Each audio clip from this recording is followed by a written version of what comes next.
Badet, alam kong hindi tayo magkasundo pero hindi na namin alam kung anong gagawin namin kay Lola Donna. Nagwawala siya at pilit nangangagat ang mga tao. Hindi namin alam kung anong problema sa kanya. Lumabas na yung mga laboratory test pero wala siyang kahit na anong sakit. Wala kaming nagawa kundi ikadena siya habang hindi pa siya kumakalma. Nagkukunwari ka pa? Palagi kang nakikipagkumpetensya sa akin? Palaging ikaw ang pinakamagaling, ang pinakamatapang, at ang palaging nilalapitan ng lahat, kahit ako naman ang pinakamaganda. Maraming paraan para maging masaya, Nelly. Pero mas pinili mong maging masaya sa maling paraan at yun ang dahilan kung bakit hindi mo pa rin tuluyang nakuha ang gusto mo. Naniniwala ba kayo na opposites attract? Na merong isang tao na kabaliktaran ng paniniwala ng sayo, pero sa hindi maipaliwanag na dahilan, kayong dalawa yung parating pinagtatagpo ng tadhana.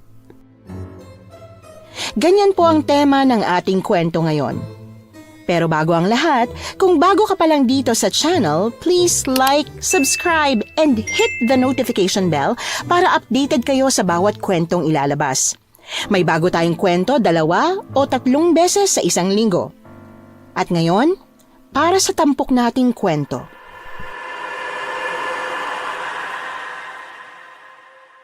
Naranasan nyo na bang makatagpo ng isang taong sobrang taliwas ng paniniwala kesa sa inyo? Yung tipong kahit anong subok nyong intindihin ang isa't isa, pilit kayong hindi nagtutugma. Sa kwento ko pong ito, ibabahagi ko sa inyo ang tunay na kahulugan ng opposites attract. Magandang araw po, Miss Anne. Ako nga po pala si Badet, isang albularyang galing pa sa maliit na sityo ng Guimaras, at ito po ang aking kwento. Ate Badet! Nasa likod mo ang asbo! Ubus ng bawang ko! Akin na yung sibat! Heto ate! Saluin mo! Ang taas ng hagis mo, kainis ka! Nasalo mo naman eh. Dalihan mo na. Papalapit na siya. Ay! Pasaway kang aswang ka! Hindi mo ako matatalo! Eto sa'yo! Ang galing talaga ng ate ko. Sa wakas, natapos na rin natin yung trabaho. Woo! Grabe. Nagutom ako sa labang yun ah. Alam mo kung anong masarap na kainin pagkatapos sa madugon labanan? Sopaw! Yon! Gusto ko po yung asado ah. Sige ba? Tara na. Gutom na ako eh. Teka. Saan nga pala tayo nagparada ng motor? Naku si ate, palagi ka nakakalimot. Tumatanda ka na talaga. OA sa tumanda ah. Nakakalito lang kasi yung mga gubat kaya palagi ko nakakalimutan. Sa bagay, tama ka. Tara, doon ate. Doon banda natin pinarada yung motor. Bilisan nating umuwi. Kailangan mo pa pumasok sa school bukas. Sasama-sama ka pa kasi sa akin eh. Huwag ko lang mabalitaan na tulog ka na naman sa klase ah. Ate naman kasi, namimilit ka pang pag-aralin ako kahit pwede naman na akong huminto. Tapos naman na ako sa elementary, pwede na yun. Walang pwede sa akin, B-boy. Alam mo naman na yan ang pangarap ko noon pa eh. Yung makapagtapos ng pag-aaral. Bakit hindi ikaw mag-aaral? Rico, mo naman ako binatukan. Kung may pagkakataon lang ako mag-aral, ginawa ko na, no? Isipin mo nga, sino magpapaaral sa akin? Ikaw?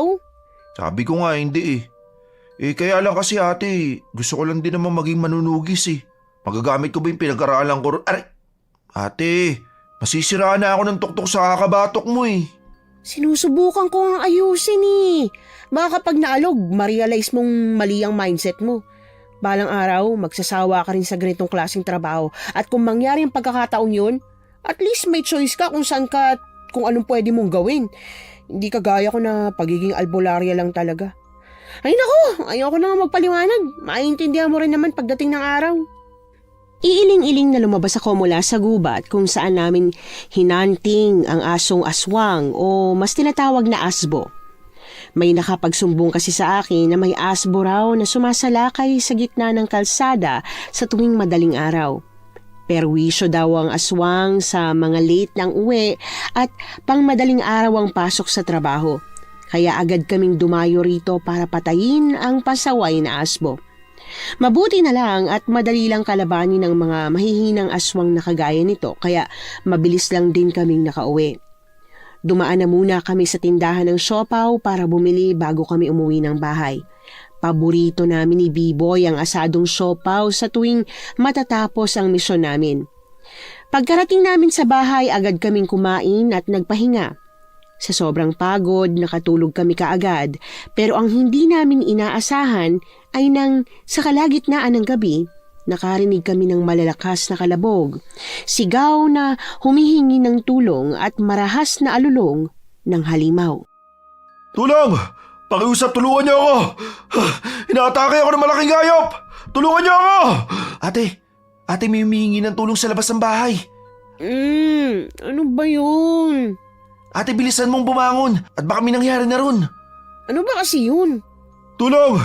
Pakiusap, tulungan niyo ako! Ala, teka, bakit may humihingi ng tulong? Yun na nga ba sinasabi ko sa iyo, ate? Bilisan mo na tumayo dyan! Eto na, babangon na. Buksan mo yung bintana, tingnan mo kung ano nangyayari. Sige po, ate. Eto, nabuksan ko na po. Diyos ko, ate, may aswang! Ano? Paano nakarating na sa sitio natin ng isang aswang? Hindi ko rin po alam. Sige. Mauna ka na lumabas. Magdala ka ng buntot pagi bawang sa asin. Pero bakit ako lang, ate? Susunod ako. Magbabra lang ako, no? Ate, mamamatay na yun. Huwag mo nang intindihin niyang hinaharap mong sinlaki lang ng kalamansi. Abisira, ulo. Tulong! Tara na kasi, ate! Ay, nakakainis. Yari sa akin ng aswang na yan. Hindi na ako nag-abala pang magsuot ng bra dahil sa labis na pagkataranta.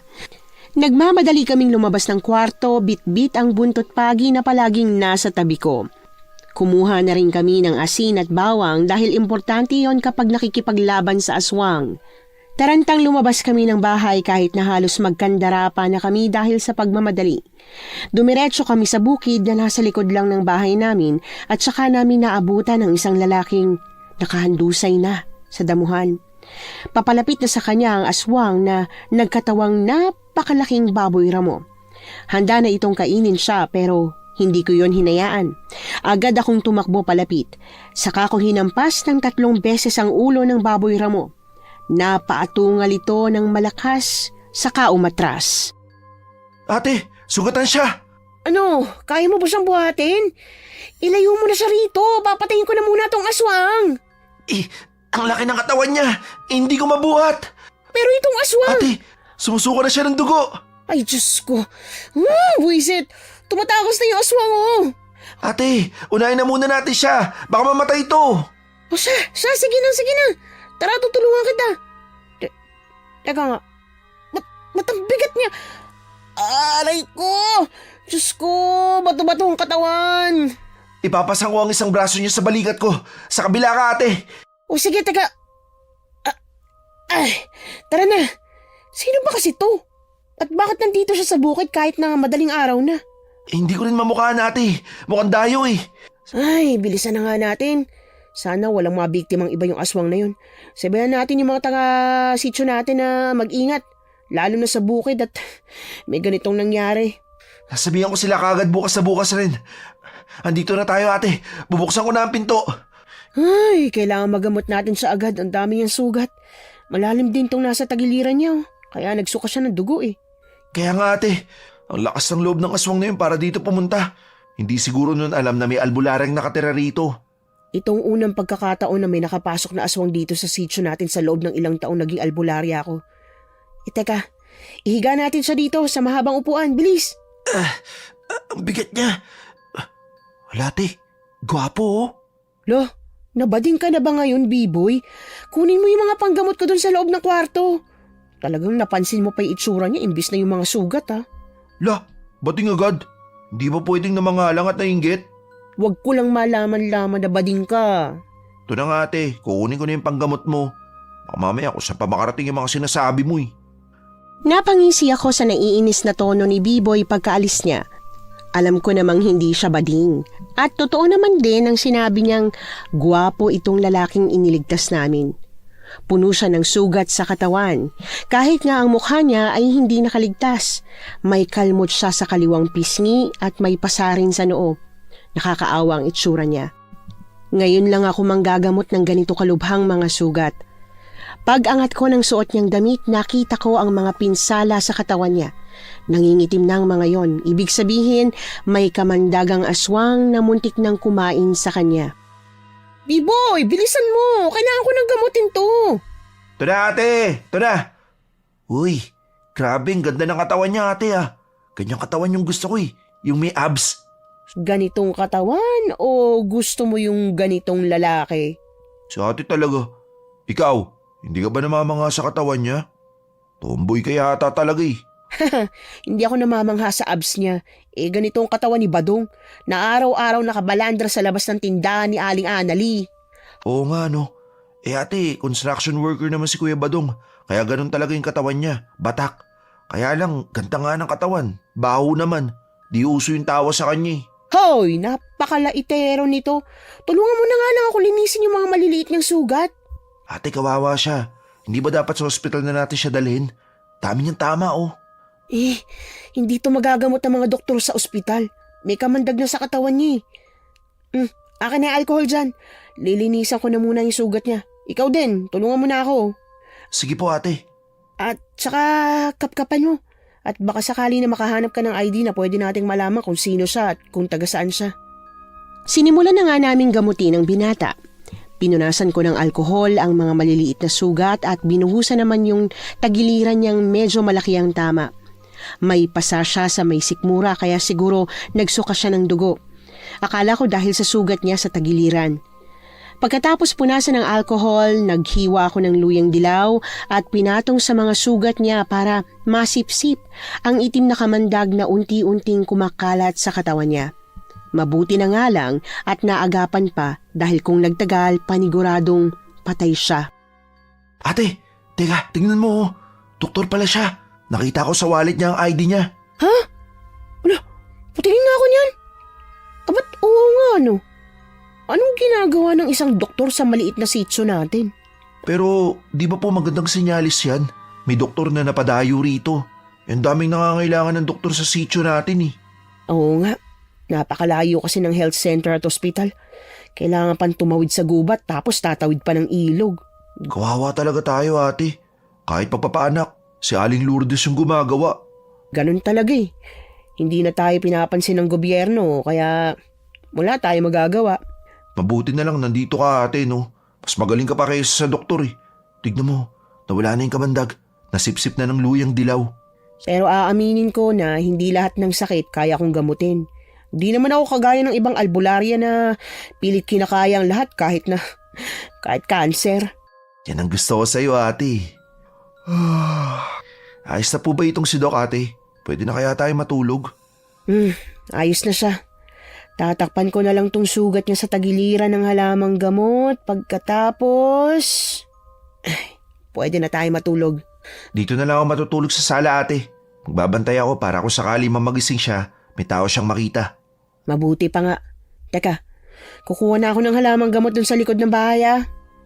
Matapos kong kumuha ng mga halamang gamot, agad kong tinapal yun sa sugat ng binatang nagngangalang Zandro. Yon ang pangalang nakalagay sa ID niya kaya imposible namang hindi yon ang pangalan niya. Pagkatapos natulog na kami at nagising na lang nang tumilaok na ang manok. Nang magising ako, narinig kong nag-uusap na sila sa labas kaya dali-dali din akong bumangon para tingnan sila. Ate, gising ka na. Gising na rin to si Doc. Magandang umaga miss. Pasensya na sa nangyari kagabi. Nalaman ko dito sa kapatid mo na kayo ang nagligtas sa akin. Maraming salamat pala. Walang problema. Hindi naman pwedeng pabayaan ka na lang namin dun sa bukid eh. Ang galing mo manggamot ah. Malinis at maayos ang pagkakalinis sa sugat ko. Doktor ka rin ba? Hindi mo sinabi, B-boy. Albularya ako, hindi ako doktor. Albularya. Faith healer. Magaling din pala manggamot yung mga kagaya nyo. Akala ko nagdadasal lang kayo para gumaling ang pasyente nyo eh. Nangaasar ka ba? Hindi. Pasensya na. Hindi ko sinasadyang ma-offend ka. Maraming salamat talaga sa tulong ha. Medyo ayos naman na yung pakiramdam ko. Kailangan ko nang umalis kasi baka hinahanap na ako ng mga kasamaan ko. Kumain na po muna kayo ng almusal dito, Doc. Magluluto lang po ako ng almusal para sa atin. Naku, huwag na kayo mag-abala. Malaking abala na nga yung nagawa ko kagabi. Saka malakas na naman ako. Sige nga, tumayo ka nga. Aray! Tuhod ko. Kumain ka na rito. Hindi ka pa malakas. Akala mo lang yun. Magluto ka ng almusal, Biboy. Ako nang bahala sa kanya. Sige po ate. Maraming salamat talaga. Hindi na kayo dapat magkabala. Ayos lang naman kung kakain na lang ako ron sa bahay na tinutuluyan namin. May bahay kang tinutuluyan dito? Oo. Ang totoo niyan, nandito ako kasama ang isang nurse na assistant ko para sa ginagawa naming medical mission. Hindi mo ba nabalitaan sa kapitan ng sityong to? Hindi pa kami nagkakausap ng kapitan kaya hindi ko alam. Pero bakit nasa bukid ka ng madaling araw? Dyan lang sa malapit yung bahay na tinutuluyan namin. Lumabas lang ako para maghanap ng signal kasi tatawagan ko yung girlfriend ko. Kaya lang, imbis na signal yung mahanap ko, isang malaking baboy ramo yung bigla sumalakay sa akin. Hindi nga baboy damo yun, aswang nga, ang kulit. Aswang na kung aswang para sa'yo. Pero para sa amin na nag-aaral ng siyensya, isang malaking baboy ramo lang yun. Hindi naman kita may pipilit kung ayaw mo maniwala. Ang bango ng sinangag na niluluto ni Biboy ah. Teka lang, kailan ba ng kapatid mo rito? Kami lang, wala na kami mga magulang. Ganun ba? Pasensya na at natanong ko. Nga pala, itong sugat ko sa may tagiliran, naalala ko malalim yung pagkakatarak ng kuko ng baboy ramo rito eh. Pero kanina nung chinik ko, lumit at hindi na ganun kalala. Di na rin namamaga. Paano mo nagawang gamutin yung ganun? Kapag aswang ang may gawa ng sugat, madali lang gumaling gamit ang luyang dilaw. Binasipsip ko sa luyang dilaw yung sugat mo kaya nabawasan yung laki. Tsaka hindi namaga. Luyang dilaw lang? Sus, parang imposible naman yun. Siguro akala ko lang malalim yung pagkakasugat sa akin. Nagtanong ka pa kung di ka naman pala maniniwala. Sira ulo. Anong sabi mo? Sira ulo ako? Wala akong sinabing ikaw ah. Hindi mo direktang sinabi pero... Ate, kakain na. Luto na po yung sinangag. Dito na kayo sa lamesa. Halika na, tutulungan na kitang tumayo. Hindi na, kaya ko naman. Bakit ba ang sakit ng tuhod ko? Hinimatay ka kagabi, padapa kang nakita ni Biboy kaya siguradong unang bumagsak ang tuhod mo. Ganun ba? Kaya nga siguro. O ano, magpapatulong ka na bang tumayo o pipilitin mo pa rin hanggang sa malumpo ka? Ito na nga, magpapatulong na. Halika rito, kumapit ka na maigi sa balikat ko. Nag-aalangan man, wala nang nagawa si Zandro dahil wala naman siyang ibang choice. Sa totoo lang, mabigat siya, lalo na at malaki ang katawan niya. Hindi dahil mataba, kundi dahil sa tangkad at malaki niyang katawan.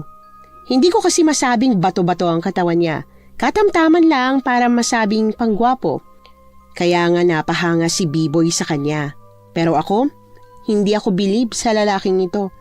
Kahit hindi direkta, parang ang yabang ng paraan niya ng pagsasalita. Habang nasa hapagkainan, ang daming tanong ni Biboy kay Zandro. Parang amazed na amazed siya sa pagiging doktor nito. Kung titingnan, para siyang isang batang nakakita ng idol niya sa malapitan. At mukhang tama nga ang hinala ko dahil nang maihatid na niya si Zandro papunta sa tinutuluyan niyang bahay, masayang bumalik si Biboy. Ang saya mo ah. Nako, oo ate. Sobrang saya ko talaga. Dahil mukhang nahanap ko na ang tunay na pangarap ko. Ha? At ano naman yun? Pangarap ko na po maging isang doktor. Ano? Teka lang Biboy ah. Baka nakakalimutan mo na malayong eskwelahan dito sa atin. At saka, siguradong mahal ang bayad sa pagiging doktor, ano? Sabi ni Kuya Sandro, meron naman daw eskwelahan sa Maynila na nagbibigay ng scholarship. Basta makapasa lang daw ako sa exam. Kakayanin ko yun. Mag-aaral ako ng maigi para makakuha ng scholarship. At saan ka titira, Aber? Ate, di ba ikaw yung pilit ng pilit sa akin na mag-aaral? Eto na oh, gusto ko na mag-aaral. Gusto ko maging doktor. Naku, bahala ka sa buhay mo. Sigurado naman ako na kapag nakapagtapos ka na ng high school, magbabago ulit ang pananaw mo.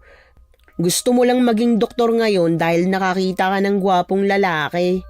Ate, hindi lang siya gwapong doktor. Matalino at mabait pa. Ay sus, bait-baitan lang yun. Bahala ka na nga dyan. Kailangan ko na umalis at baka huli na naman akong makarating sa bukid. Alam mo naman si Lola Donna, mabait yun sa akin pero pagdating sa oras ng trabaho, ay nako, stricto kung stricto. Sige po ate, mag-aanda na rin ako pumasok sa eskwelahan. Napapailing akong lumabas ng bahay at saka naglakad patungo sa bukid ni Lola Donna. Si Lola Donna ay ang pinakamayaman dito sa sitio namin. May-ari siya ng malaking bukid kung saan nagsasaka ang nanay at tatay ko. At dahil pareho na silang patay, ako na ang pumalit sa kanila. Mabait si Lola Donna sa akin, lalo na at lumaki kami ni B-Boy na halos kasama siya palagi. Sa sobrang bait niya nga sa akin, binigyan niya ako ng pinaglumaang motorsiklo ng anak niya. Para daw kapag may pupuntahan akong gagamuting pasyente o kaya lalaban ng aswang, madali kong mapupuntahan. Pagkarating ko sa may bukid, kaagad na akong nag-umpisa sa pag-aani ng mga kamote. Ide-deliver na kasi itong mga kamote sa kabilang bayan at mas maganda kung makakarami pa ng may de-deliver para mas malaki ang kita. Oh, Badet! Natapos na ba kayo sa paghali ng mga kabote? Nag-text sa akin kanina yung maghakot. Maya-maya lang daw darating na sila. Opo, Lola. Ayos na po lahat. Tinatali na lang namin itong mga sako. Ay, very good. Ay, siya nga pala. Pwede mo ba akong samahan sa sentro mamaya? Wala kasi akong maakay na sasama sa akin eh. Sige po, wala pong problema. Pero ano po bang gagawin niyo doon? Napalitaan ko kasi na may doktor daw na dumating dito sa atin.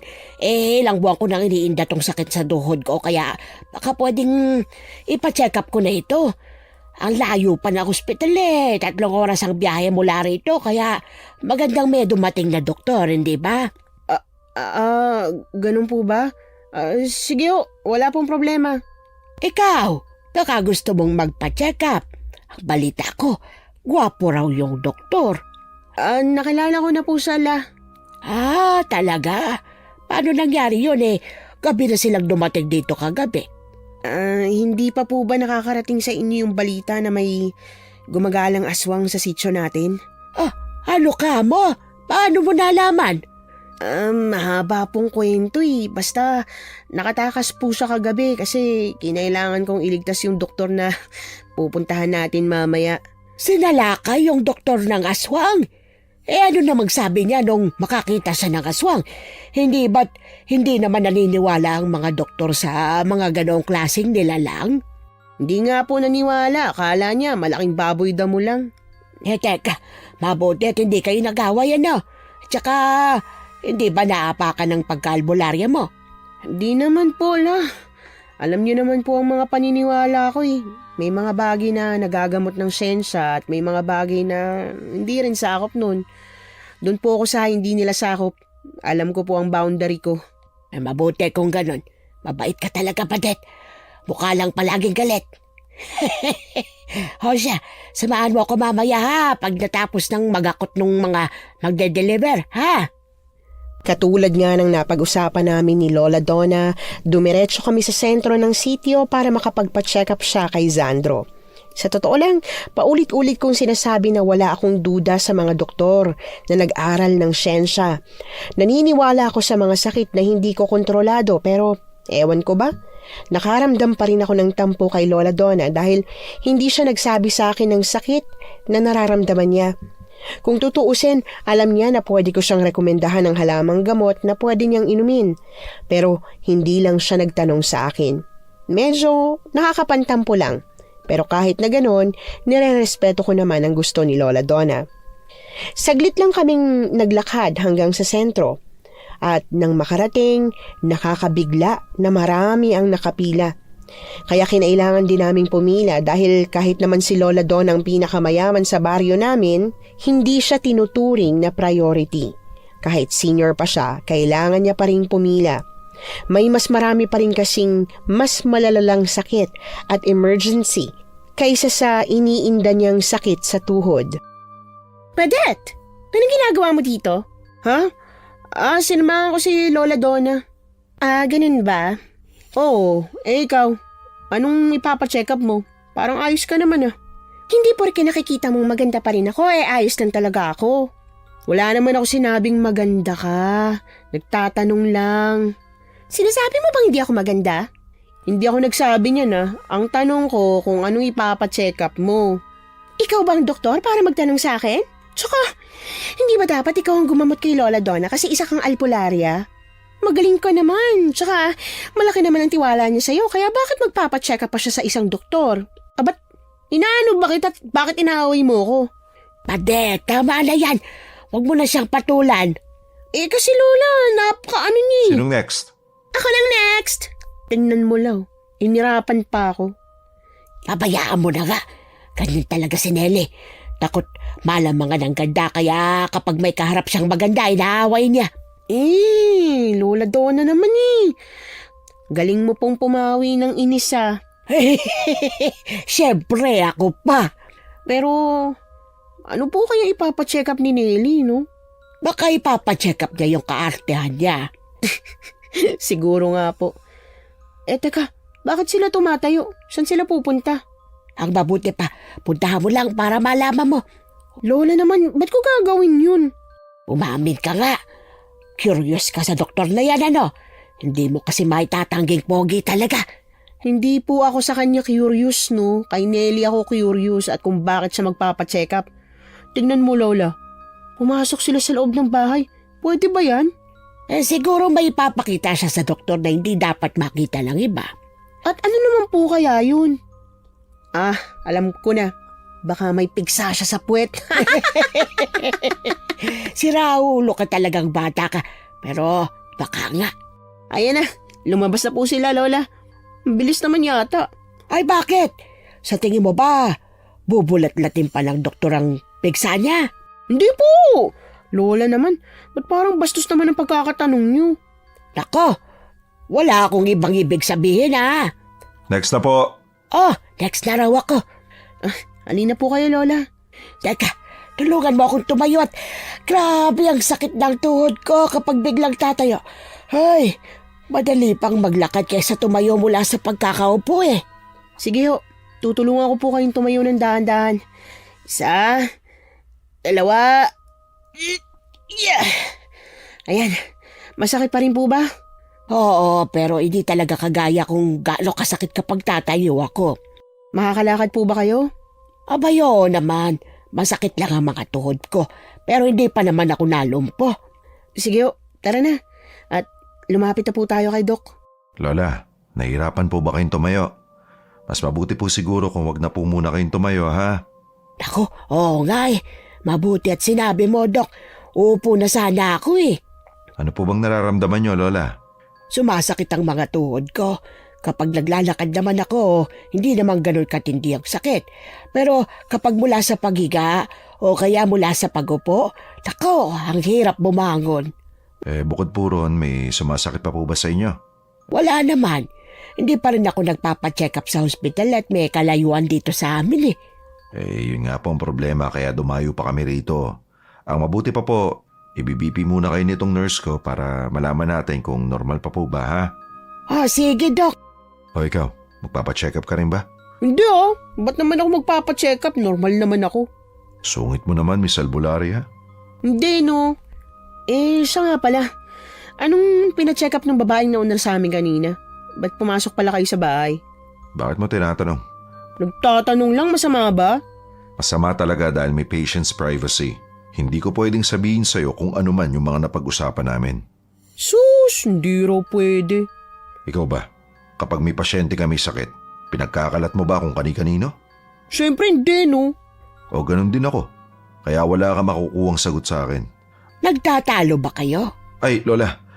Bilis yun namang ma-BP. Anong BP nyo? 130/80 daw. Kayong dalawa ha.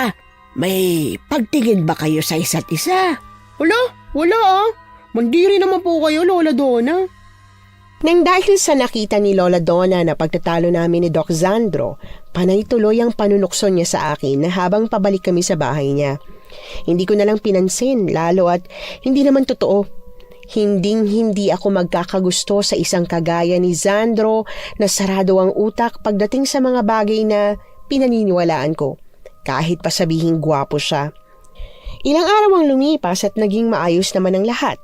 Wala akong nabalita ang inatake ng aswang dahil binalaan din namin ng mga tao na huwag munang lumabas ng bahay kapag alanganing oras na.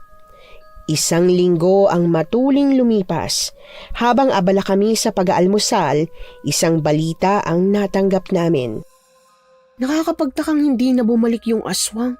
Natakot po siguro sa'yo, ate. Alam niya, kilala ka bilang magaling na albularang manunugis eh.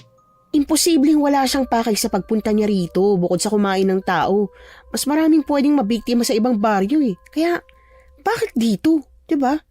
Tanong mo nga yung sarili mo. Sus, wala namang nabiktima ate, pabayaan mo na. Baka naligaw lang at hindi rin alam na may pwedeng humuli sa kanya rito. Hindi porke wala siyang biniktima, pwede na nating pabayaan. Ang aswang, aswang yan at mambibiktima yan. Hindi man dito sa sitio natin pero pwede niyang gawin sa iba. Sabagay, tama ka ate. Okay, paano yan? Kailangan ba nating hulihin yung aswang? Paano nga natin mahuhuli kung hindi natin alam kung nasaan? Tsaka na lang siguro natin problemahin kapag nalaman na natin ate. Ikaw naman oh. Hindi ko lang maiwasang mag-isip eh. Ay, ganito yata talaga kapag albularya. Teka, may kumakatok sa pinto. Buti pa, buksan mo na muna yun. Oo nga no. Sino naman kaya yun? Ang aga-aga. Puntahan mo na at baka emergency. Sige po ate. Badet! B-boy! Oh, Lola Donna, anong nangyari at ang aga niyo naman pong napabisita dito? May ibabalita ako sa'yo. Dali! Po, ano naman pong balita yan? Hindi niyo na lang ako hinintay sa bukid. Nako, hindi na ito makakapaghintay pa. Nag-hysterical na si Nelly dahil sa biglaang pagkawala ng nanay niya. Ano po? Nasa si Nelly ngayon? Nandun sa bahay niya, pilit siyang pinakakalma ni Doc. Ha? Si Doc Zandro ang nagpapakalma sa kanya? Paano nangyaring siya nagpapakalma kay Nelly? Nasa sentro pang bahay na tinutuluyan niya. Hindi ko rin alam eh. Basta pagdating ko ron, iyak na siya ng iyak at nahihirapan ng huminga. Kinakabahan kasi ako, Badet. Hindi ba't ang sabi mo, may gumagalang aswang dito sa sityo natin? Paano kung kinuha na pala siya ng aswang? Sige ang mabuti pa, puntahan na natin. Pero ate, hindi pa tayo tapos mag-almusal eh. Di ubusin, madali lang yan. Ate, hoy ate, baka naman mabulunan ka niyan. Huwag mo ipasok lahat sa bibig mo. Ate! Walang nagawa si B-Boy nang sunod-sunod kong ipasok ang sinangag sa bibig ko. Pagkatapos ay uminom ako ng tubig at nilunok yon kahit wala nang nguya-nguya pa. Hindi naman ako nabulunan dahil sanay akong ganito, lalo na kapag may emergency. Pero si B-Boy, palagi akong sinasaway. Nang matapos na akong kumain, dali-dali akong sumama kay Lola Donna. Sinabihan ko si B-Boy na huwag nang sumunod at maghanda na para sa eskwelahan bago kami tuluyang umalis. At nang makarating na nga kami sa bahay ni Nelly, kaagad napataas ang kilay ko. Paano ba naman kasi? Nakahiga ang ulo ni Nelly sa mga binti ni Zandro habang pinapaypayan siya nito. Anong gagawin ko? Wala nang nanay ko. Saan ba siya nagpunta? Kumalma ka lang muna at baka bigla kang himatayin. Hihimatayin talaga yan kapag sinapo ko sa noo yan. Badet! Tumayo ka nga dyan, parang tanga. Iyak ka ng iyak imbis na hanapin yung nanay mo. Ano ba pakialam mo? Tsaka, sino bang hindi iyak kapag nawala ng nanay Ikaw nga. Iyak ka rin ng iyak nung namatay ang nanay mo Namatay na bang nanay mo para iyakan mo ng ganyan, ha? Ha? Ano? Hindi ko alam. Paano ko namatay na pala siya? Tumayo ka muna dyan at kailangan kitang kausapin ng masinsinan para mahanap natin ang nanay mo. Bakit? Mahanap mo bang nanay ko? Albularyo ka lang Hindi ka tagahanap ng mga nawawalang tao. Bakit parang kung magsalita ka ayaw mo nang mahanap ang nanay mo? Ano? Ba't sumasobra ka na? Badet, huwag ka naman ganyan magsalita. Isipin mo naman kung ano nararamdaman niya ngayon. Alam kong nakakatuliro talaga ang mawalan pero hindi pa naman sigurado kung patay na ba o hindi dahil wala naman tayong nakitang bangkay, di ba? Kung gusto nating mahanap siya, kailangan humanap tayo ng paraan. Hindi yung umiiyak siya na parang tanga dyan. Nakahiga pa talaga siya sa hita mo. Di ba may girlfriend ka, Dok? Ano na lang sasabihin ng girlfriend mo kung may humihiga sa hita mo na ibang babae? May girlfriend ka, Dok? May girlfriend ako. Ngayong alam mo na, huwag kang panay ang landi dyan kay Doc. Ang mabuti pa, unahin mong isipin kung paano hanapin yung nanay mo. Ano ba magagawa ko para mahanap ko siya? Ikaw ang anak niya, kaya siguradong alam mo kung saan siya madalas pumunta. Pinuntahan ko na at kinausap pati yung mga kaibigan niya pero wala. Hindi ko siya nahanap doon. Bago siya nawala, ano ba nangyari? Baka naman nag-away kayo. Yun na nga, mas lalo ako nag-aalala dahil nag-away kami kagabi. Sabi niya sa akin, lalabas lang siya para magpahangin pero Hindi na siya bumalik. Meron bang gamit ang nanay mo na naiwan niya dyan? Gagamitin ko sana para sa pagtatawas para malaman natin kung ano nangyari sa kanya. Sigurado ba malalaman mo kung nasan siya gamit lang ang bagay na pagmamayari ng nanay ko? Ay, Nelly. Ang dami ko nang napatunayan bilang albularya. Alam mo yan. Ilang magnanakaw nang nahuli ko gamit lang ang pagtatawas. Ilang gamit nang naibalik ko sa may-ari. Pero hindi gamit ang nanay ko. Alam mo, kahit kailan hindi ako bilib sa abilidad mo at sa pamilya mo. Puro lang naman tsamba ang mga yon. O baka naman... Tsamba? Talaga, Nelly? Gusto ko lang natulungan ka, alam mo yun. Mawalang galang na, Badeta. Pero sa tingin ko tama naman si Nelly. Siguro sa mga pulis dapat tayo magsumbong, hindi sa pagtatawas mo. Ano ba kasi magagawa niyan? Tama, Dok. Napakapabida kasi niya ni Badet Nelly, baka hindi mo alam na may pag-alagalang aswang dito sa baryo natin at si Doc Zandro mismo ang unang muntik na biktima. Ilang beses ko bang sasabihin na hindi aswang yun? Ay, ang hirap talaga magpaliwanag sa mga saradong utak, O siya, sige. Bahala na kayo rito. Pero Badet, paano ang nanay ni Nelly? Baka nabiktima na siya ng mga aswang. Wala po tayong magagawa, Lola. Pumunta na po tayo sa bukid para makarami ng ani. Hindi naman sila naniniwala sa akin Dok, totoo ang mga aswang. Tara na ho, Lola Donna. Huwag na po kayong mag-aksaya ng laway dyan. Naiintindihan ko ang kagustuhan ni Lola Donna na tulungan si Nelly sa paghahanap sa nanay niya, lalo na't kaibigan niya ito. Pero pinaliwanag ko rin kay Lola Donna na hindi kami pwedeng tumulong kung tinatanggihan. Sa kabilang banda, hindi ko maiwasang magduda sa kinikilos ni Nelly. Kilala siya sa pagiging paawa, maarte, at gagawin ang lahat makuha lang ang gusto niya. Imbis na intindihin pa, nagtrabaho na lang ako maghapon sa bukid. Nabalitaan kong sinamahan pa nga ni Doc Zandro si Nelly sa barangay para i-report ang pagkawala ng nanay niya. Ipinagkibit-balikat ko na lang yon at pilit ipinagsawalang bahala. Pero kahit anong pilit ko, talagang gumugulo pa rin ang isip ko. Ate! Huy, ate! Yoo! Ate! Nakikinig ka pa ba sa mga sinasabi ko? Ate! Aha? Ano bang sinasabi mo? Si ate naman, importante itong mga sinasabi ko sa iyo tungkol sa eskwelahan. Ano ba kasi iniisip mo at para kang lutang dyan? Ay, iniisip ko lang kasi si Nelly. Nag-aalala din ako sa nanay niya siyempre, kahit papano. Kasitso natin, tsaka mabait yun. Gusto ko makatulong kaya lang, hindi ko naman magagawa yun kung wala akong bagay na ginagamit ng nanay niya. Gusto mo ba ate, gawa natin ng paraan? At anong paraan naman yung naiisip mo, Aber?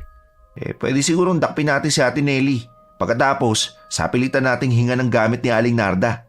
Parang magandang gawin yan Pwede siguro mamayang madaling araw natin sa dakpin? Ate, biro lang Anong biro sinasabi mo dyan? Seryoso ako. Ate naman Ikaw kasi alam mong seryoso ako, magbibiro ka ng ganyan. Ngayon, takot ka rin palang gawin. Pero seryoso ate, ang pwede natin gawin, puntaan natin yung bahay nila. Tapos kahit sa labas lang, kumuha tayo ng gamit nila. Tulad na lang ng walis tingting na ginagamit niya. Di ba, pwede naman yung kasi nahawakan niya. Personal na gamit ang kailangan ko, B-boy. Paano kung ginagamit din ni Nelly yun kapag nagwawalis? Hindi epektibo ang hindi personal na gamit. Ganun ba? Kala ko naman pwede. Sayang. Pero pwede sigurong pumunta tayo sa bahay nila Nelly. Anong gagawin natin dun? Basta! Parang kinakabahan ako sa binabalak mo ate. Nginisihan ko si B-boy na agad nagpakaba sa mukha niya. Kilalang-kilala niya ako bilang may isang salita na kapag sinabi ko, talagang ginagawa ko. Kaya wala siyang nagawa ng pagdating nga ng hating gabi. Lumabas kami para pumunta sa bahay ni Nelly. Kadalasan nakasara na ang ilaw ng lahat tuwing ganitong oras sa sityo. Dahil 12:00 na ng hating gabi, tulog na ang mga tao. Kaya naman, nagtaka kami nang bukas pa ang ilaw sa bahay niya. Naku po ate, gising pa siya. Mukhang mali itong ginagawa natin. Ay, oo nga. Pero subukan pa rin natin maghanap ng gamit ng nanay niya. Dito sa labas. Basta wag lang tayo masyado maingay. Sige ate, dito ako sa kabila at doon ka naman. Sige, magkita tayo ulit mamaya-maya. Pero wag kang magtatagal Saglit lang tayo. Mga ilang minuto ate. Mga 10 minuto. Kapag wala kang mahanap, huwag mong pilitin. Nang mapag-usapan na namin ang gagawin, hindi na kami nagpatumpik-tumpik pa. Kaagad nga kaming naghiwalay at nagkanya-kanya sa paghahanap. Tahimik na sinuyod ko ng tingin ang paligid pero wala akong makita. Katakataka na kahit walis tingting ay wala. Parang may nagtago nga eh. Kaya nang wala talaga akong mahanap, nagpasya na akong bumalik sa pwesto kung saan napag-usapan naming paghihintayan. Kaya lang, kaagad akong nagtago nang makitang lumabas si Nelly, kasunod si Doc Sandro. Maraming salamat talaga, Doc Sandro Dahil sa'yo, gumaling ang sakit ko sa balat. Buong akala ko talaga habang buhay na lahat ng nakakadiring yun sa balat ko eh. Niligtas mong buhay ko, Doc. Naku, wala yun. Masaya ako makatulong sa mga may sakit. Kaya nga ako nagdoktor eh. Pero alam mo, nakakagulat talaga na mabilis kumaling yung sakit mo sa balat eh. Hindi dapat ganyan kabilis eh. Naku, hayaan mo na po, Doc. Huwag mo nang masyadong isipin. Hindi ko lang maiwasan. Alam mo naman ng mga doktor, curious palagi sa mga bagay-bagay. Ayaw mo bang mabilis gumalit ang balat ko? Ha? Hindi Masaya nga ako na mabilis kang gumaling. Nagtataka lang talaga ako. Ano pa pala? Gabi na. Kailangan ko nang bumalik sa tinutuluyan ko. Madaling araw na yata. Sarado na yung mga ilaw ng mga kapitbahay. Bakit, Doc? Natatakot ka ba sa dilim? Pwede namang dito ka na lang matulog. Nako, hindi na. Uuwi na ako. Ha? Sige. Maraming salamat sa masarap na hapunan. Salamat din, Doc. Balik ka, ha? Kunot na kunot ang noo ko nang marinig ang usapan nilang dalawa. Yun pala ang pinatingin ni Nelly sa kanya. May sakit siya sa balat. Kaya rin pala nitong mga nakaraang buwan ay madalas na nakasuot ng mahahabang damit si Nelly. Pero hindi yon ang kinakabahala ko. Ang mas nakakabahala ay kung paanong nagagawa niya pang manlandi habang nawawala ang nanay niya. Ate! Ay, bading! Ano ka ba, Biboy? Ginulat mo naman ako. Ate, narinig ko po yung usapan nila. Nakakapanghinala nga talaga si Ate Nelly. Narinig mo rin, no? Alam mo na ngayon yung sinasabi ko sa'yo. Teka, may nakuha ka bang gamit? Wala eh. Linis ang bakuran nila. Pansin mo po ba, ate? Napansin ko rin eh. Kahit walis tingting, wala. Hindi kaya si Ate Nelly ang may kagagawan? Kaya nawala ang nanay niya? Ay, iniiwasan ko ring isipin yan, B-boy. Kasi sa totoo lang, kahit naman siguro gano'n siya kasama, hindi niya magagawang saktan o itago yung nanay niya. Anong gagawin natin, ate? Sa ngayon, tara, sundan natin yung doktor. Ha? Bakit po, ate? Tatanga-tanga yung doktor na yan eh. Baka mamaya masundan ng aswang. Ate naman hindi naman siya tanga. Matalino lang at nag-iisip ng tama. Kung nag-iisip siya ng tama, hindi yan pupunta dito ng ganitong oras. Ang narinig ko, kumain yata siya ng hapunan dun eh. Hapunan pero madaling araw na? Wag ako. Ngingising-ngising sinundan namin ni B-Boy si Doc Sandro habang naglalakad siya pabalik sa sentro. Habang nakasunod kami, napansin namin kung paano siyang luminga-linga sa paligid. Para siyang kinakabahan na ewan. Hanggang sa makaisip ako ng nakakatawang gawin. Imbis na sundan lang, binilisan ko ang paglalakad para makahabol sa kanya kahit na nagtataka si B-Boy sa bala kong gawin. Ate, anong gagawin mo? Basta manood ka. Sobrang dilim ah. Sana naman hindi ako makakita. Kinakabahan ka na ba, Doc? Mama! Bakit tinatawag mo na ngayon ng mama mo?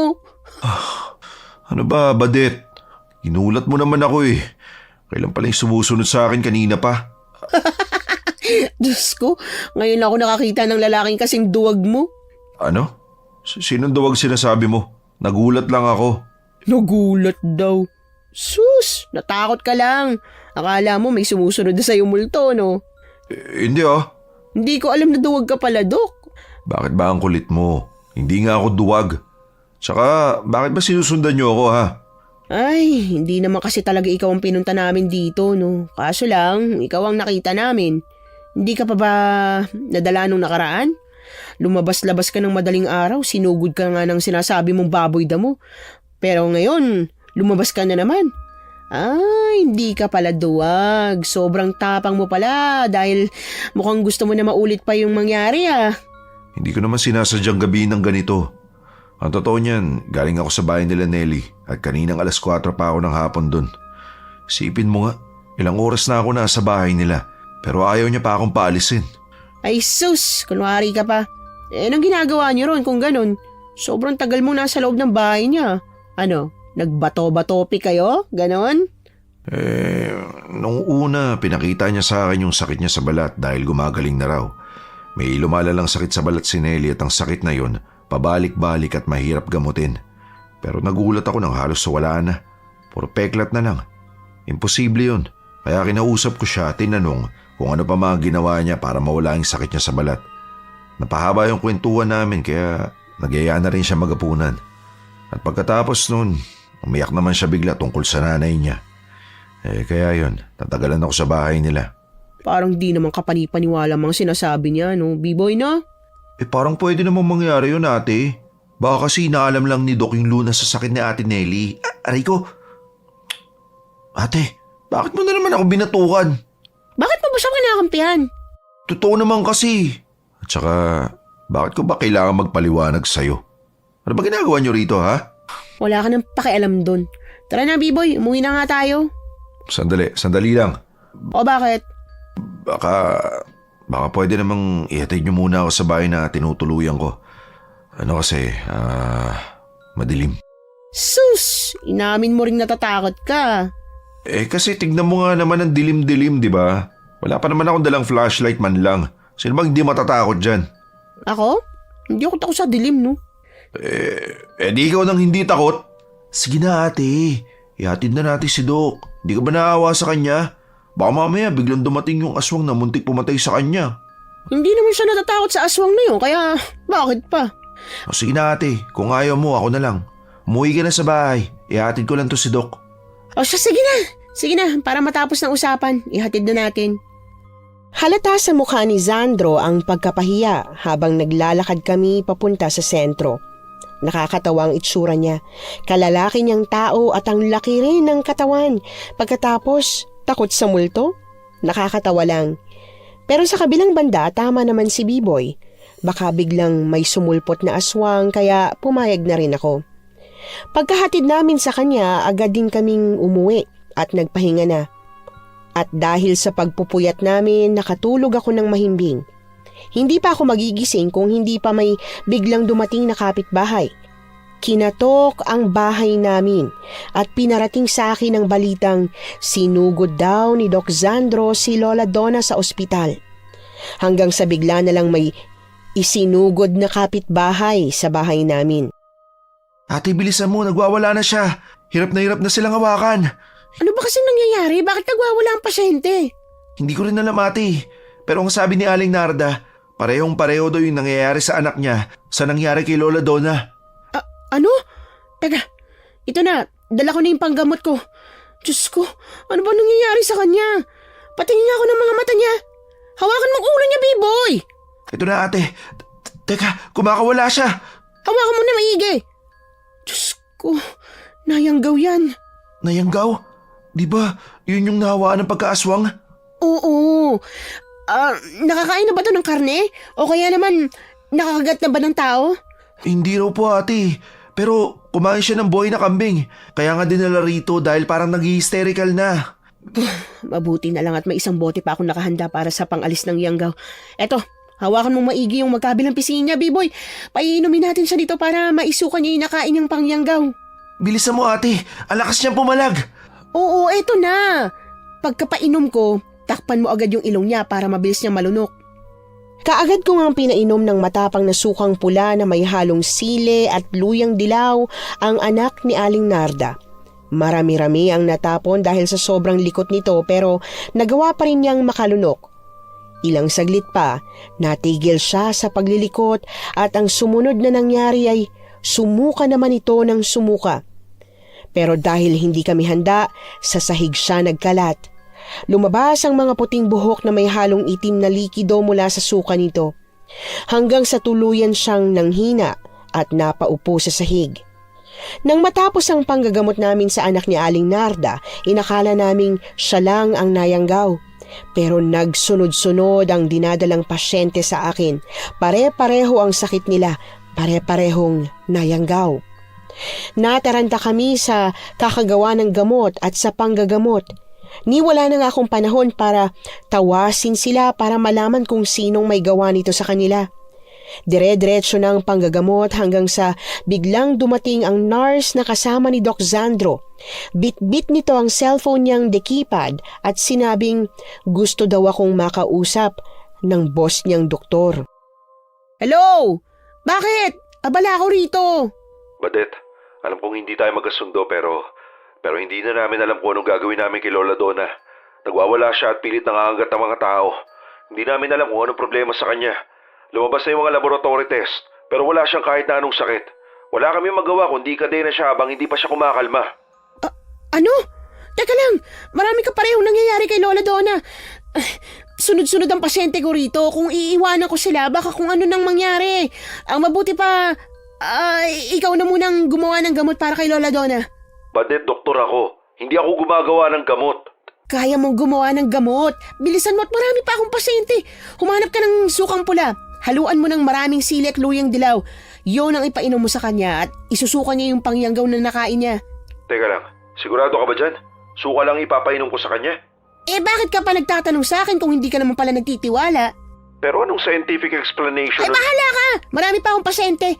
Gamutin mo si Lola Donna. Huwag mong hayaang makakain niya ng tao at talagang malilintikan ka sa akin. Narinig mo? Kaagad kong binabaan ng tawag si Sandro at binalik ang cellphone sa nurse niya. Natataranta na nga ako, nang inis pa talaga siya. Gusto niyang humingi ng tulong sa akin pero ayaw naman niyang maniwala. Aba, bahala siya. Alam ko naman na kung matataranta sila at wala na talagang ibang paraan, gagawin niya ang itinuro ko sa kanya. Ginamot ko nga ang lahat ng mga taong nayanggaw sa baryo namin. Inabot kami ng 10:00 ng gabi dahil sa dami at pagod na pagod talaga ako. Hindi na ako gumagalaw sa pagkakahiga sa upuang kahoy habang tulala sa kisame. Marahas na bumuntong hininga si Biboy bago naupo sa tabi ko. Kung sino mang aswang ang may gawa nito, talagang, nakakainis, grabe. Ate, sa tingin mo ba, sino kaya yung aswang? Kailangan natin siyang tugisin. Sinabi mo pa, ate. Di ka pa nakakapagtawas eh. May listahan ako ng mga pangalan ng dumating dito sa bahay kanina. Gusto mo, tawasin na natin eh. Pagod na pagod pa ako, B-boy, pero... Ay naku, hindi naman natin pwedeng pabayaan. Kunin mo na nga yung kandila at saka palanggana ko. O sige ate, hindi matatapos ang nangyayari ngayon kung hindi natin mahuhuli ang aswang. Sinabi mo pa. Sige na at babangon na ako rito. Para isang pagura na lang to. Badet! Badet! Dumating na naman siya para mambuisit. Ay naku! Pagbuksan ko po ba ate? Pagbuksan mo at gusto ko malaman kung ano nangyari kay Lola Donna. Sige. Doc Sandro, naparito ka. Badet! Badet, si Lola Donna. Siguraduhin mong gumaling si Lola Donna, ha? Oo, aminin ko na. Talagang gumaling siya sa ginawa kong suka na sinasabi mo.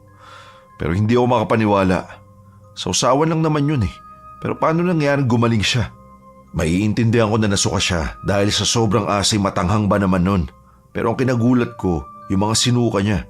Sumuka siya ng mga buhok na may kasamang kulay itim na likido. Ano ba yun? Pangyanggaw yun. Ginagamit ng mga aswang para manghawa.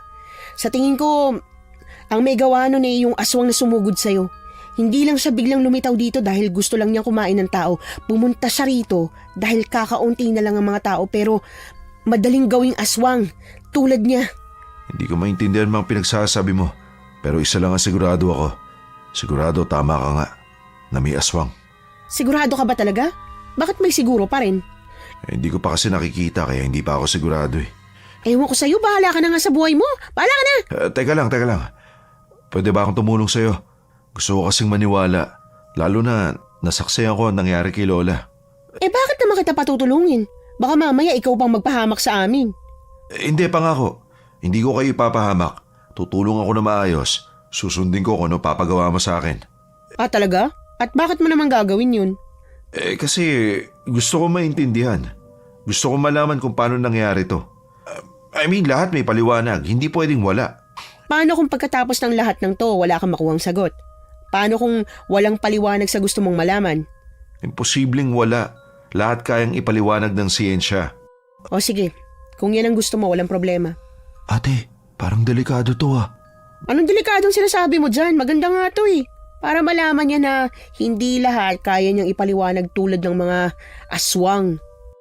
Hindi ko alam kung dapat ba akong matuwa dahil gustong subukan ni Sandro na maniwala sa pinaniniwalaan ko. O maiinis dahil parang gusto niya lang patunayan na ako ang mali at siya ang tama. At dahil nandito na rin naman siya, hindi ko na muna siya pinaalis para ipakita sa kanya kung paano ako nagtatawas. Pinanood niya kung paano ako nagri-ritual.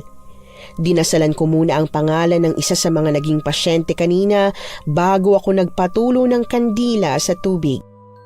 Mukhang babae ate ah. Babaeng maliit ang mukha at mahaba ang buhok. Hindi lang isa, dalawa sila. May matandang babaeng nakaakbay sa kanya. Ito oh. Oo nga po ate. Mukhang yun yung matandang babae na nag-uutos dito sa mas batang babae. Tama ka, B-boy. Saan? Wala naman akong makita. Nakikita ako lang kumpul-kumpul na wax ng kandila. Wala naman ako nakikitang tao. Mas mukhang tae. Aray ko! Ba't mo ako binatukan? Ay, mas mukha kang tae. Halika rito, tingnan mo maigi. Ayan, kita mo yung mga hugis na yan? Diyan nabubuo ang imahe ng kung sino mang gumawa ng kabulastugan sa isang tao. Ngayon, kung hindi mo nakikita, tanga ka. O bakit naging tanga ako?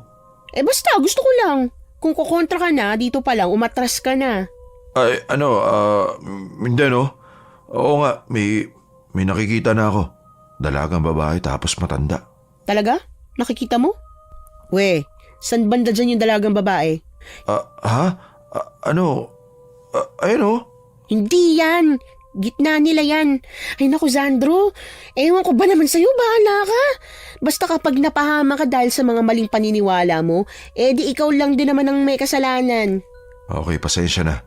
Hindi ko kasi maiwasang magkomento dahil nga, alam mo na. Pero simula ngayon, iisipin ko na muna kung ano sasabihin ko.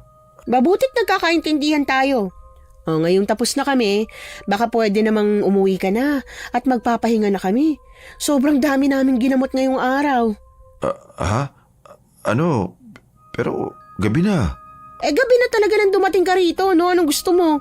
Ihatid ka pa namin sa sentro? Baka mamaya may aswang pala dyan sa labas eh. Akala ko ba hindi ka naniniwala sa aswang? Ay, sige na nga. Bigyan nyo na lang ako ng panlaban sa aswang ha. Diba, may ganun yung mga albularya. Ewan ko ba kung bakit kailangan ko pa makipag-usap sa'yo. O siya, B-boy, bigyan mo siya ng asin at bawang. Sige po ate. Asin at bawang? Makakalaban ba sa mga aswang yun? Huwag ka mag-alala. Classic na panlaban ng aswang yan. Hindi ka bibiguin ng bawang at asin. Pero, hindi ba talaga pwedeng ihatid nyo na lang ako? Pagod na nga kami, hindi ka ba naaawa?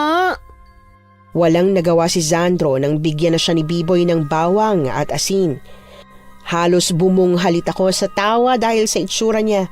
Nakakatawang halos ayaw niya pa rin paniwalaan ng mga aswang na kahit nakita na niya, nag-alangan pa rin siya pero takot naman at parang baklang duwag. Baka nga mas matapang pa sa kanya ang bakla.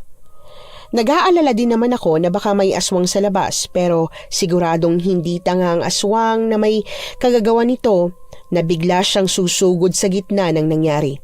Kaya ang ginawa ko, pinanood ko siya sa bintana habang para siyang tangang lakad-takbo sa gitna ng dilim.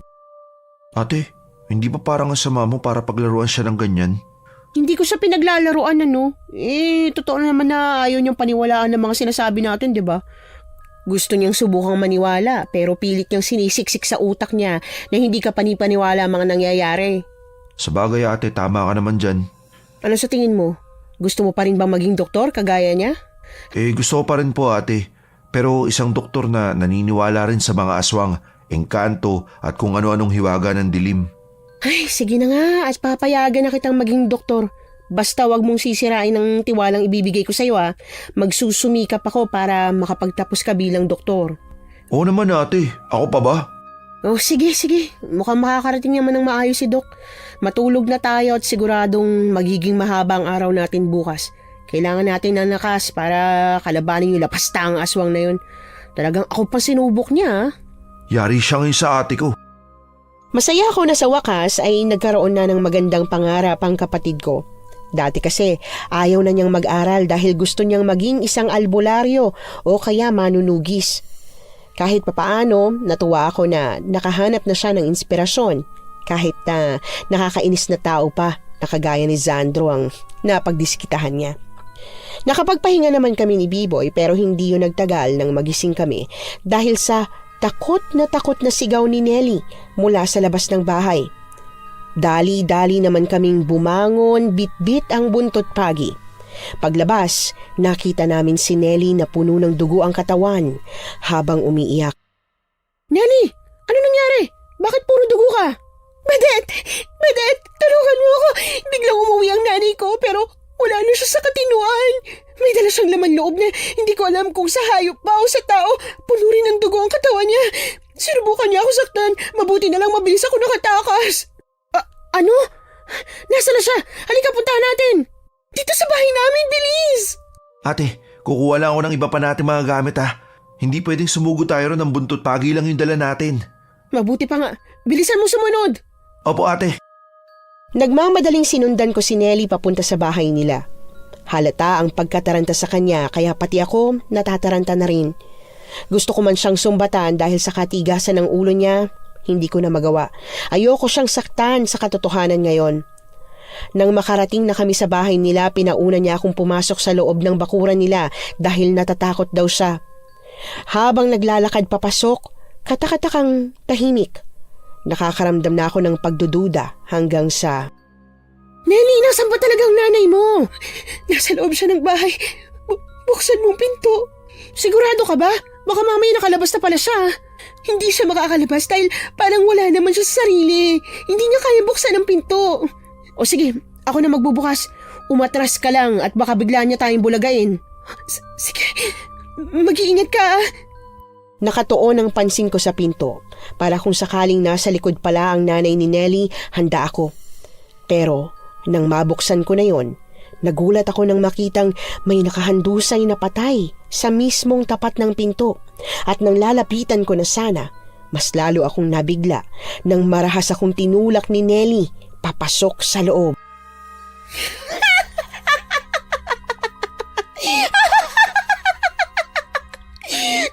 Talaga palang tatanga-tanga ka, Badet. Ang galing kong umarte, ano? Nelly, ano ibig sabihin nito? Ang ibig sabihin nito, matatapos ng pangingialam mo sa plano namin ng kaibigan kong mananambal na aswang. Nakakainis ka eh. Imbis na mapuno na namin ng aswang ang sityo, panay ka pangingialam. Buwisit kang albularya ka. Hetong nababagay sa'yo. Huwag mo ko saktan, Nelly. Hindi ikaw to. Hindi mo dapat ginagawa to.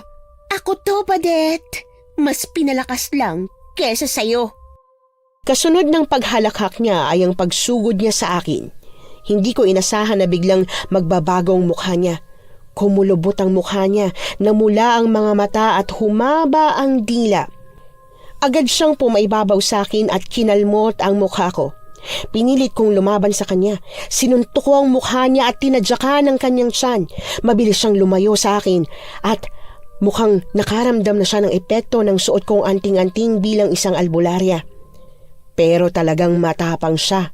Sa pagkakataong ito, inilabas niya naman ang mahaba niyang dila at sinubukang gamitin yon na parang kutsilyo. Pero imbis na tumama sa tiyan ko, nakaatras ako mula sa kanya. Kaagad akong yumuko sabay hablot ng buntot paging tumalsik nang itulak niya ako sa sahig. Kaya nang susugod na siyang muli, madali ko siyang nahampas gamit ang buntot pagi. Wala ka pala eh. Hindi mo pala kayang lumaban ng walang gamit na kahit na anong pangontra. At ikaw, anong dahilan mo para magpahawa ka bilang aswang, ha? Nelly, hindi ka pinanganak na aswang at alam na alam ko yan. Wala ka nang pakialam kung ano man ang gusto kong gawin sa buhay ko.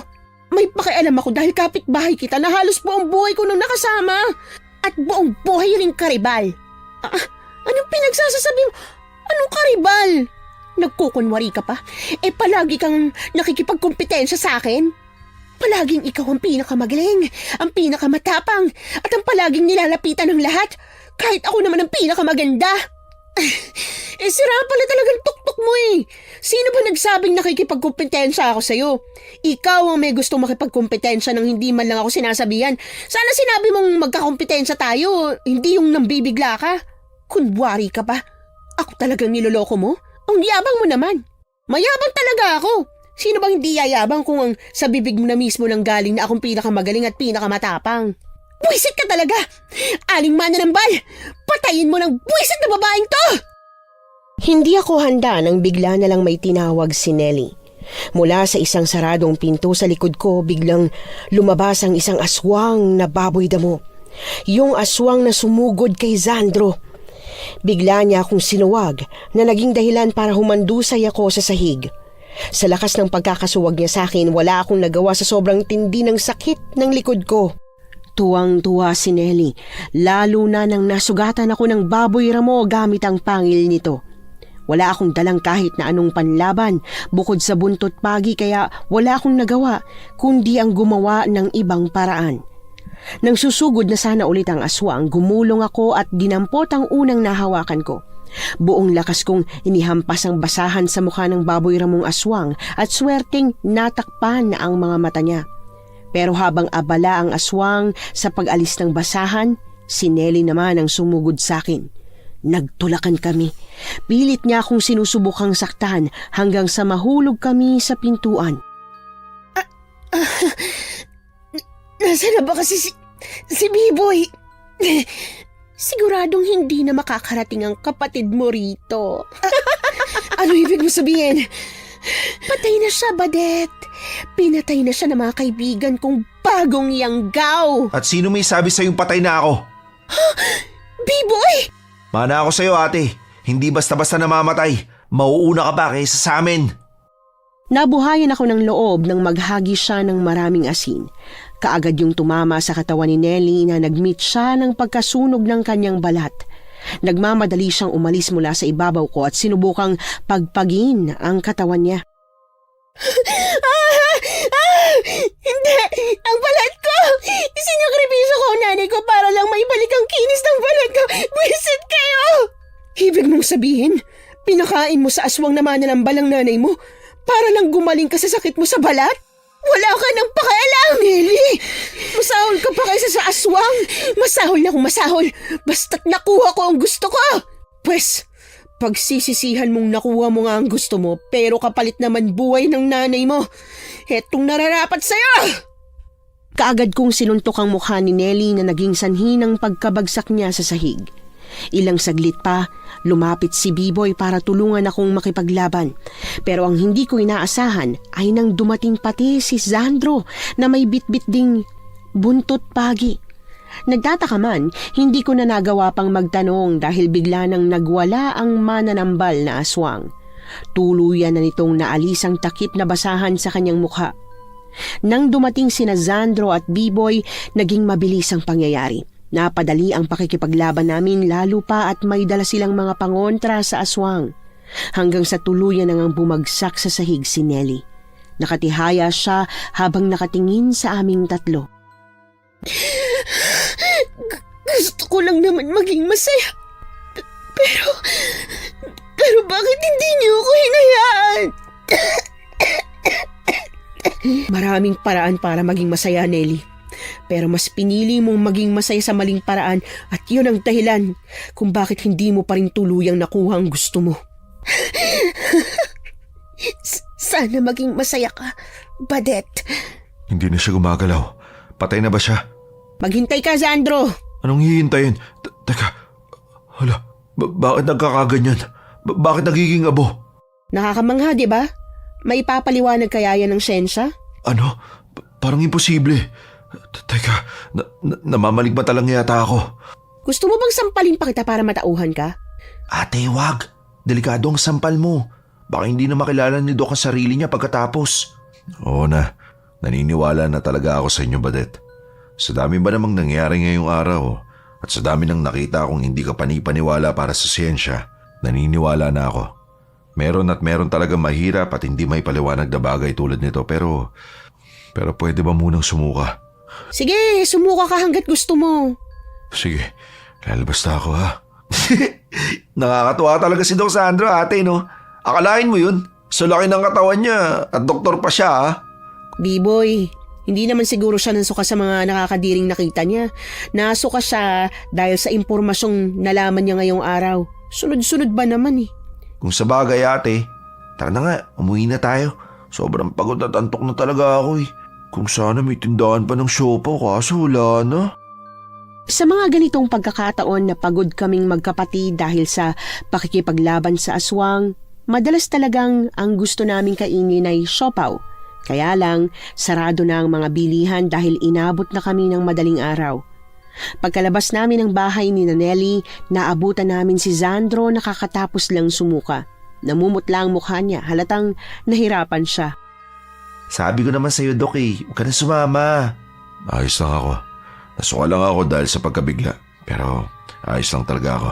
Walang problema.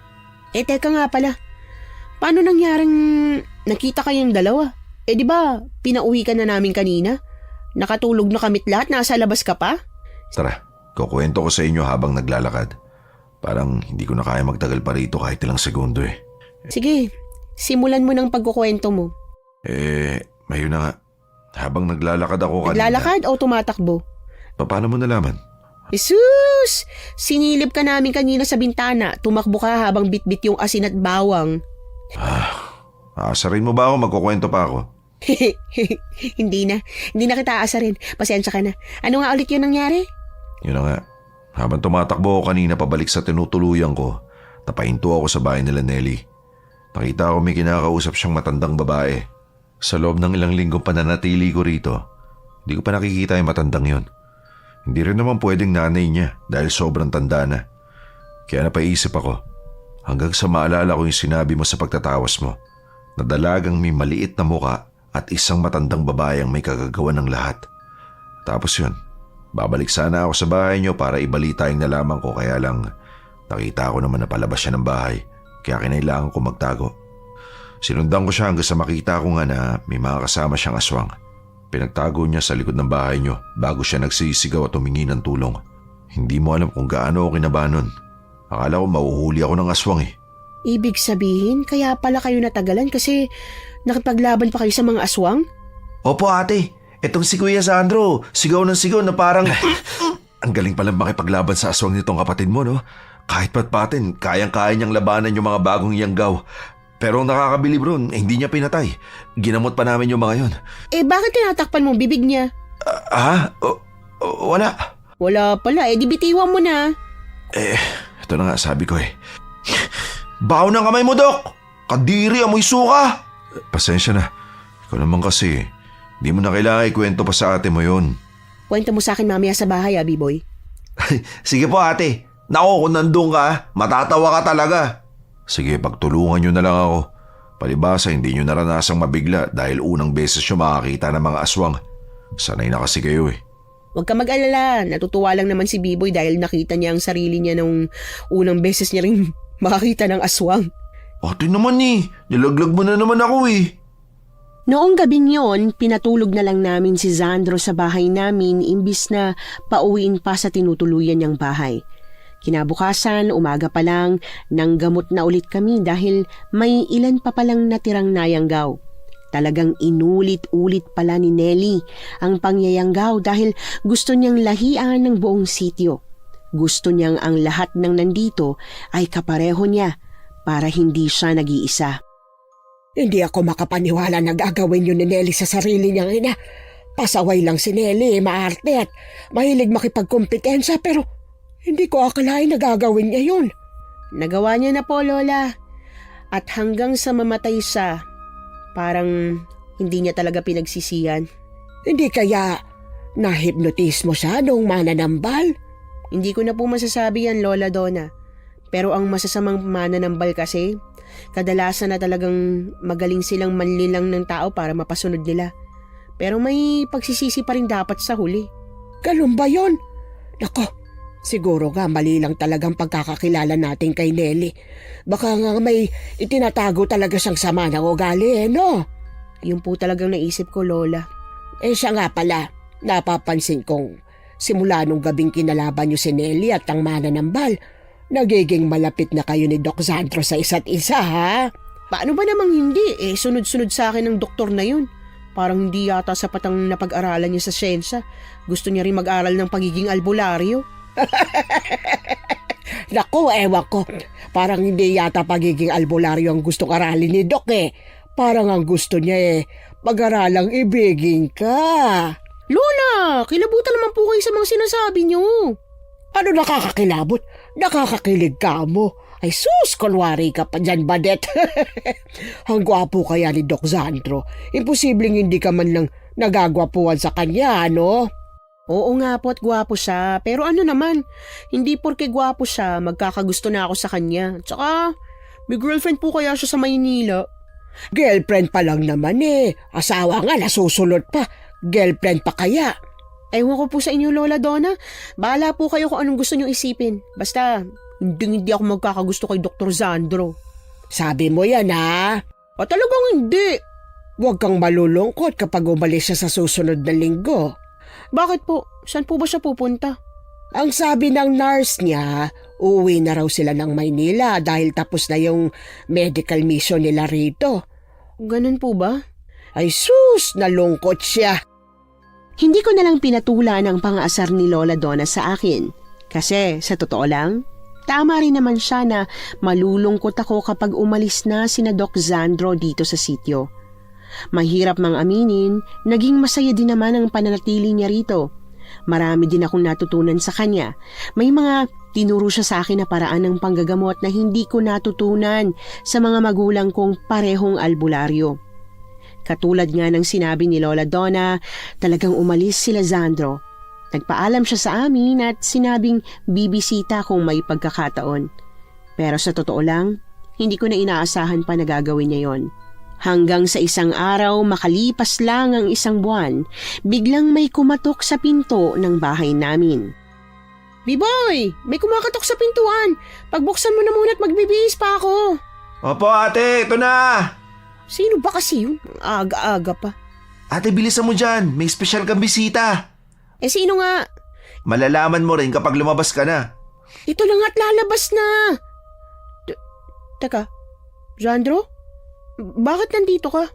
Di ba ang sabi ko sa'yo, bibisita ako kapag may pagkakataon?